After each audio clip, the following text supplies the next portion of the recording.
السلام علیکم ورحمۃ اللہ وبرکاتہ۔ بسم اللہ الرحمن الرحیم۔ اگر چینل سبسکرائب نہیں کیے تو چینل کو سبسکرائب کر لیں۔ حضرت یوسف علیہ السلام اور زلیخا کا واقعہ۔ جب یوسف علیہ السلام جوان ہوئے، پارٹ 1۔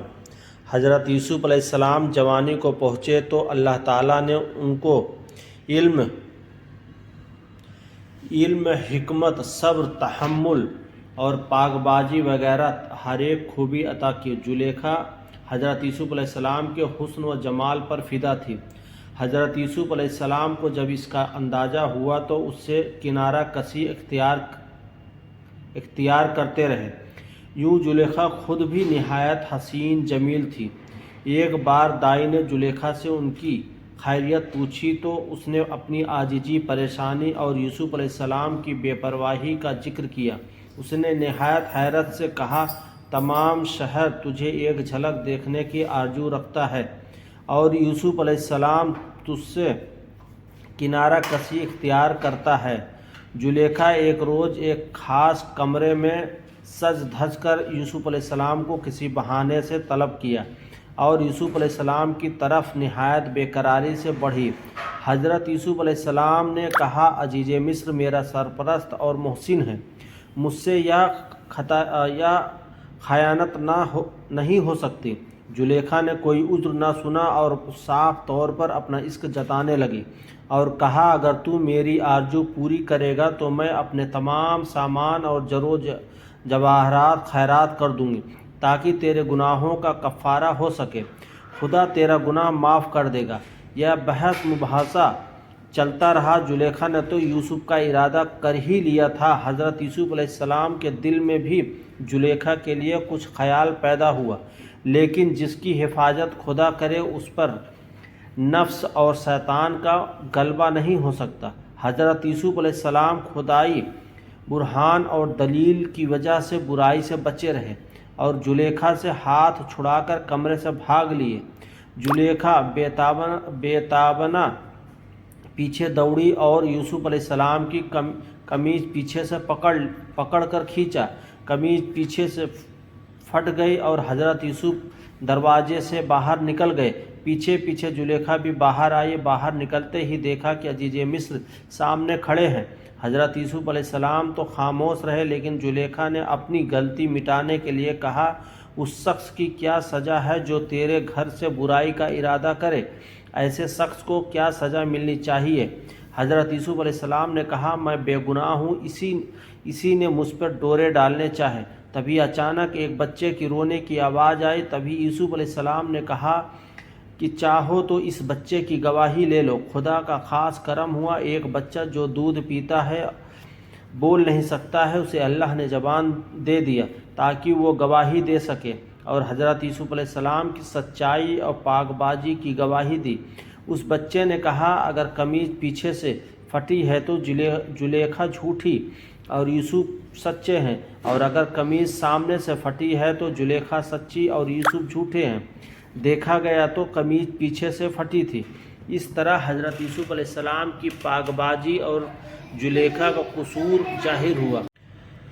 عزیز مصر نے حضرت یوسف علیہ السلام سے کہا کہ وہ درگزر سے کام لے۔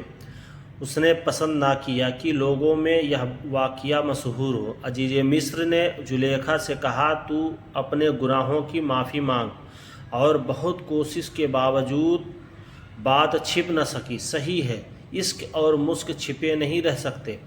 مصر کی عورتوں زلیخا کو طعنہ دینے لگی اور کہنے لگی، اسے کیا ہو گیا ہے جو اپنے غلام سے عشق کرنے لگی، اور غلام ہے کہ اسے خاطر میں بھی نہیں لاتا۔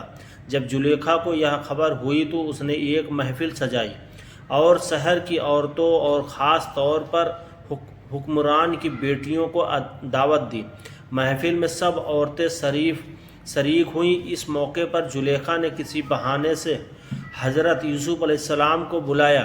جب عورتوں کی نگاہ حضرت یوسف علیہ السلام پر پڑی تو حیران اور ششدر رہ گئی اور ان کے منہ سے نکلا، ما ھذا بشر ان ھذا الا ملک کریم۔ ارے یہ تو انسان نہیں، یہ تو کوئی فرشتہ ہے۔ بھلا، زلیخا نے کہا، یہ ہے اس کی محبت جس کا تم مجھے طعنہ دیا کرتی ہو۔ زلیخا نے کہا ہم نے اس پر ڈورے ڈالے تھے، یا اگر میری بات نہ مانے گا تو لازماً قید میں جانا پڑے گا۔ ساری عورتیں اپنے گھروں کو واپس ہو گئیں، مگر 2 عورتیں جو بڑی جوان تھیں رکی رہی۔ ان کا ارادہ تھا کہ یوسف کو راہ پر لا کر رہیں گی۔ انہوں نے زبانی اور میٹھی باتوں پر بڑا بھروسہ تھا۔ وہ اس بات کو نہیں جانتی تھی کہ یوسف وہ پاک باز شہباز ہے جو ہوا اور ہوس کے جال میں نہیں پھنس سکتا۔ ایک نے جا کر یوسف سے کہا، تو زلیخا کی بات کیوں نہیں مانتا؟ تو اگر آفتاب ہے تو وہ کسی چاند سے کم نہیں۔ تیری بھلائی اسی میں ہے کہ زلیخا کو نا امید نہ کر۔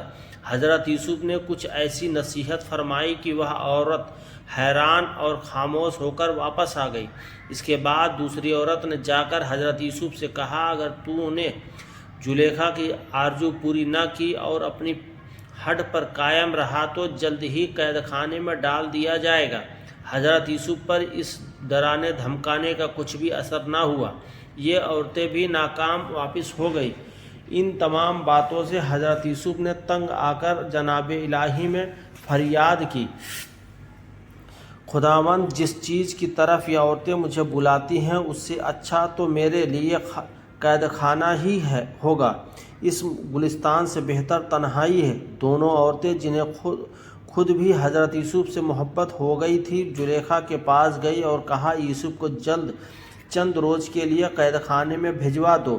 اس طرح ممکن ہے کہ وہ اس عیش و آرام اور ساز و سامان کی قدر جانے اور قید خانے کی وحشت میں اسے تیری قدر معلوم ہو۔ زلیخا کو یہ بات پسند آئی۔ اس نے عزیز مصر سے کہا، اس عبرانی غلام نے مجھے تمام خلق میں رسوا کیا، اسے لازماً قید خانے میں بھیج دو تاکہ لوگ یہ جانیں کہ میرا دامن اس گناہ سے پاک ہے، اور قصور اگر ہے تو غلام کا۔ عزیز نے اپنے تمام لوگوں سے مشورہ کیا، سب نے زلیخا کی رائے سے اتفاق کیا۔ اس طرح حضرت یوسف علیہ السلام محل سے قید خانے پہنچے۔ حضرت یوسف علیہ السلام کو بڑی خوشی ہوئی، اس لیے کہ اب وہ مکروں اور فریب سے بالکل محفوظ تھے۔ محترم عزیز دوستو، جاتے جاتے چھوٹی سی گزارش ہے، اگر ویڈیو اچھی لگ جائے تو چینل کو سبسکرائب کر لیں۔ تھوڑی سی زحمت فرما کر اپنے دوستوں کے ساتھ اس کو شیئر کر دیجیے۔ یقین کیجیے اس میں آپ کا بمشکل 1 لمحہ جائے گا، لیکن ہو سکتا ہے شیئر کردہ ویڈیو ہزاروں لوگوں کے لیے سبق آموز ثابت ہو۔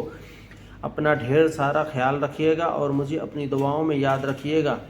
ناظرین، اگر آپ کو یہ ویڈیو پسند آئی ہو تو صدقہ جاریہ کے نیت سے زیادہ سے زیادہ لوگوں تک شیئر کریں۔ خدا حافظ، اللہ حافظ۔ اللہ تعالیٰ آپ سب کو خیر و عافیت سے رکھے۔ جزاک اللہ خیر۔